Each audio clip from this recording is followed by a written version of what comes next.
বাংলাদেশ জাতীয়তাবাদী দল বিএনপির কেন্দ্রীয় কর্মসূচির অংশ হিসেবে জুলাই গণঅভ্যুত্থান দিবসের প্রথম বর্ষপূর্তি উপলক্ষে রাজবাড়ীতে নানা কর্মসূচি পালন করেছে জেলা, উপজেলা ও পৌর বিএনপি এবং অঙ্গ সহযোগী সংগঠনসমূহ। বিস্তারিত থাকছে বাবলু শেখের প্রতিবেদনে। 5 আগস্ট বিকাল 4টায় রাজবাড়ী সদর উপজেলা ও পৌর বিএনপি এবং গোয়ালন্দ উপজেলা ও পৌর বিএনপির যৌথ উদ্যোগে গোয়ালন্দ মোড়ে এক বিজয় র্যালি, আলোচনা সভা ও দোয়া মাহফিল অনুষ্ঠিত হয়।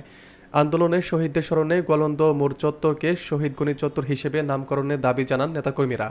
এই উপলক্ষে যুক্তরাষ্ট্র বিএনপির সভাপতি আব্দুল মালেক মিয়া ভার্চুয়াল মাধ্যমে বক্তব্য রাখেন।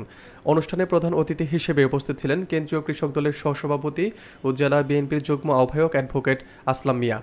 এছাড়াও বক্তব্য রাখেন জেলা বিএনপির আহ্বায়ক অ্যাডভোকেট লিয়াকত আলী বাবু, জেলা ছাত্রদলের আহ্বায়ক আরিফুল ইসলাম রোমান, সদর উপজেলা বিএনপির সভাপতি আবুল হোসেন গাজী, গোয়ালন্দ উপজেলা বিএনপির সাধারণ সম্পাদক মোশাররফ আহমেদ সহ বিএনপি এবং সহযোগী সংগঠনের বিভিন্ন পর্যায়ের নেতাকর্মীরা।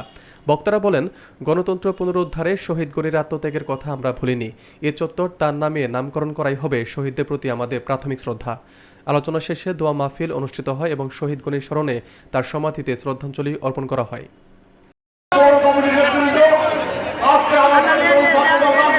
আমাদের প্রিয় মা অসুস্থ, আমরা তার জন্য দোয়া করবো।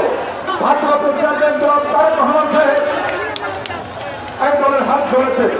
আমি বিশ্বাস করি যে ব্রেকার ফরিদপুর বিএনপি প্রত্যেকটা আসল দানের সেখানে বিজয়ী হবে। আগামীতে ফেব্রুয়ারি মাসেই নির্বাচন হবে।